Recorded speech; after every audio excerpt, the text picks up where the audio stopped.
मैं बसपा के खिलाफ नहीं बोलता भाई।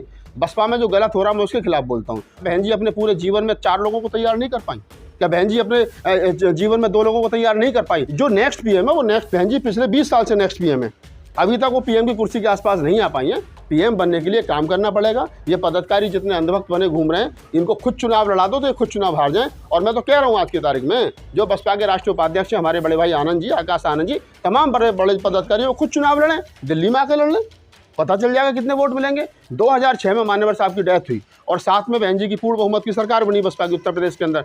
7 के बाद में जितने चुनाव आज तक हुए हैं 15 साल में 16 साल में, वो सारे के सारे चुनावों में बसपा हारी है। और इसकी जिम्मेदारी कौन लेगा कि पार्टी के राष्ट्रीय अध्यक्ष के जो पार्टी का राष्ट्रीय अध्यक्ष उसके ब्लड से संबंधित कोई भी व्यक्ति पार्टी के किसी बड़े पद पर नहीं होगा। ये पार्टी के बायलॉज में लिखा है, पार्टी के संविधान में लिखा है। लेकिन किस आधार पर आकाश आनंद को उत्तराधिकारी घोषित कर दिया गया, किस आधार पर उनको उत्तराखंड और उत्तर प्रदेश के अलावा पूरे देश का प्रभारी नियुक्त कर दिया गया, किस आधार पर उनको राष्ट्रीय कोऑर्डिनेटर बनाया गया, किस आधार पर बहन जी के भाई को राष्ट्रीय अध्यक्ष बनाया गया, किस आधार पर और परिवार के लोगों को पार्टी की बड़ी जिम्मेदारी दी गई है। तो मुझे लगता है कि जिस ढर्रे पर कांग्रेस चल रही है, जिस ढर्रे पर समाजवादी पार्टी चल रही है, जिस ढर्रे पर आरजेडी चल रही है, अब उसी ढर्रे पर जो है वो बहुजन समाज पार्टी चल रही है। कल बहन जी ने मोहर लगा दी है आकाश आनंद को पार्टी का उत्तराधिकारी बना करके। बहुजन समाज की राजनीति पतन की ओर है। आज मायावती ने जिस तरीके से आकाश आनंद को अपना उत्तराधिकारी घोषित किया, उस पर आप क्या कहना चाहते हैं?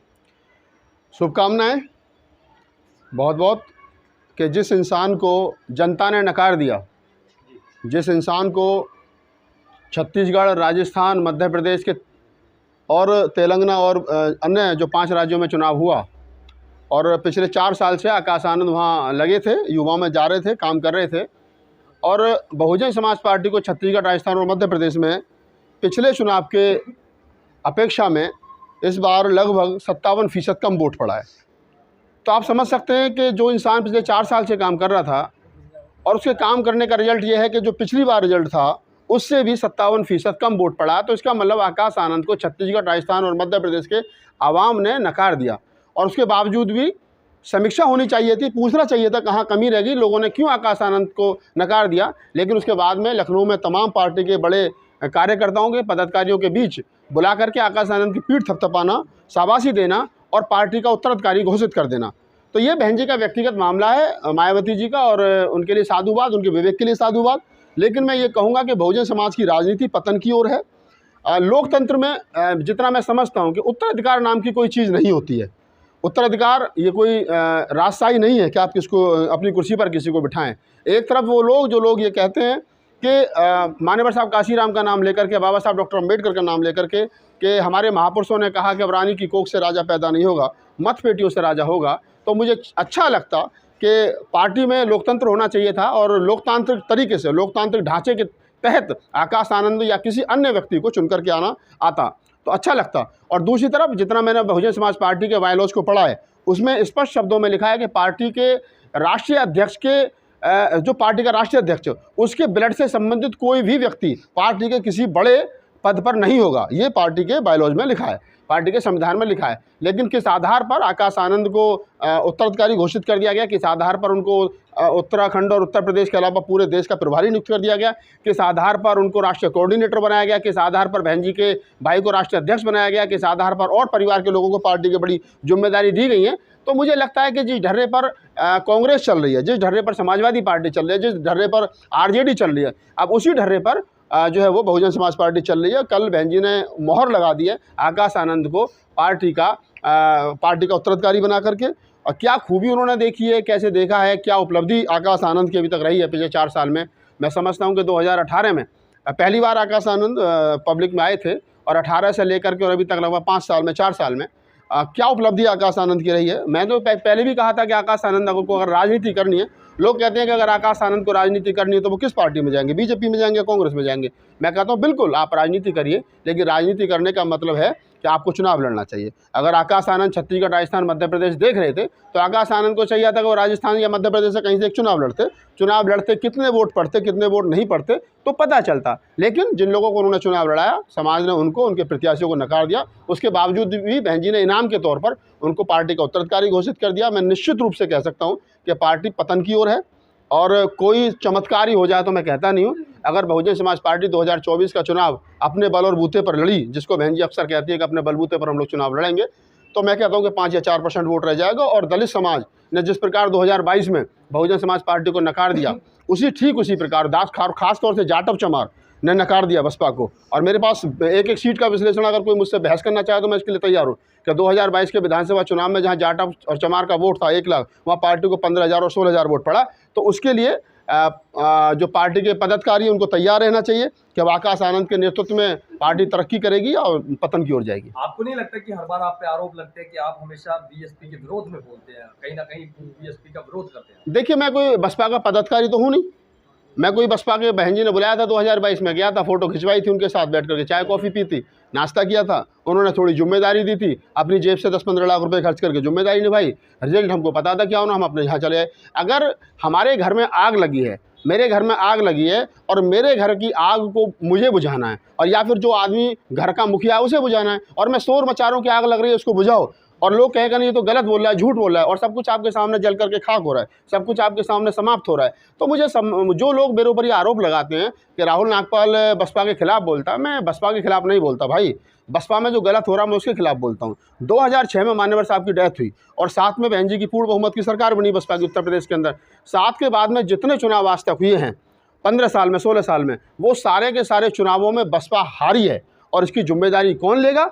या पार्टी का शीर्ष नेतृत्व लेगा, बहन जी लेगी, कोई ना कोई अपनी जिम्मेदारी इसको ले कि आप 2009 का लोकसभा चुनाव क्यों हारे, आज 2014 का चुनाव क्यों हारे, आप 2000 का विधानसभा चुनाव क्यों हारे, आप 2019 का चुनाव क्यों हारे, आप 2024 में अकेले बल और बूते पर चुनाव कैसे लड़ रहे हो? उस समय पर, जिस समय पर बीजेपी एक लार्जेस्ट पार्टी और रूल कर रही है 2 बार से देश के अंदर, उसकी हिम्मत नहीं है अकेले चुनाव लड़ने की, वो 30-35 पार्टियों को लेकर के चुनाव लड़ रही है। तो किस आधार पर, किस कोर कमेटी में ये फैसला लिया गया है कि हम अकेले चुनाव लड़ेंगे? अच्छा, एक और मेरा सवाल है कि आप जैसे टारगेट कर रहे हैं कि आकाश आनंद को उत्तराधिकारी क्यों घोषित, लेकिन आकाश आनंद के अलावा कोई और जो समाज में बहुजन समाज पार्टी पे कोई और ऐसा नेतृत्व करने वाला आपको दिखता है कि जिसे इस पद से यानी कि घोषित किया जाता?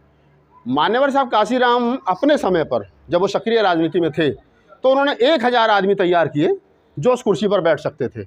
मैं 100-200 के नाम भी बता सकता हूँ आपको। ऐसा नहीं है, अगर मान्यवर साहब काशीराम बहन जी को खोज सकते हैं, फूल सिंह भरैया को खोज सकते हैं, सोनालाल पटेल को खोज सकते हैं, और तमाम लोगों को खोज सकते हैं, ला सकते हैं, उनको सिखा सकते हैं राजनीति, तो क्या बहन जी अपने पूरे जीवन में 4 लोगों को तैयार नहीं कर पाई? क्या बहन जी अपने जीवन में 2 लोगों को तैयार नहीं कर पाई? अगर एक क्लास के अंदर 40 स्टूडेंट पढ़ते हैं और 40 के 40 फेल हो जाएं तो इसका मतलब ये नहीं है कि बच्चे नालायक हैं, ये भी हो सकता है कि टीचर ने ना पढ़ाया हो। अगर बहन जी के पूरे जीवन में ऐसा हुआ है कि एक आदमी भी ऐसा नहीं है कि जो बसपा की राजनीति को संभाल सके या आगे बढ़ सके, तो मैं समझता हूँ कि वो लोग नकारा नहीं थे। हो सकता है बहन जी ने खुद लोगों को तैयार नहीं किया, खुद लोगों को आगे नहीं आने दिया। बीएसपी के पतन की बात करें, लेकिन वही पदाधिकारी बोल रहे हैं कि सरकार उनके बिना नहीं बनेगी, प्रधानमंत्री बहन जी बनेगी। तो मेरी तो शुभकामना है, मैं तो पहले दिन से कह रहा हूँ कि बहन जी प्रधानमंत्री बने, लेकिन प्रधानमंत्री बनने के लिए शायद 252 सीट चाहिए ना, 272-252 कुछ चाहिए। तो अभी तो आपके पास में एक भी आने की संभावना है नहीं, तो सीट कहाँ से लाओगे आप, पहले तो ये बताओ। और फिर अगर बहन जी प्रधानमंत्री बन भी गई तो फिर आपके पास में 40 लोग वो कहाँ से आएंगे जो मंत्री बनेंगे? मुझे बताओ, वित्त मंत्री कौन बनेगा, शिक्षा मंत्री कौन बनेगा, एजुकेशन मिनिस्टर कौन बनेगा, क्या नाम है, विदेशी सलाहकार को? तुम्हारे पास में ऐसे लोग हैं कि जो लोग इस लेवल की समझ रखते हो? तुमने लोग इस प्रकार के तैयार किए हैं? तुम्हारे पास में कौन है, बताइए मुझे। तो ये हवाई मामले हैं।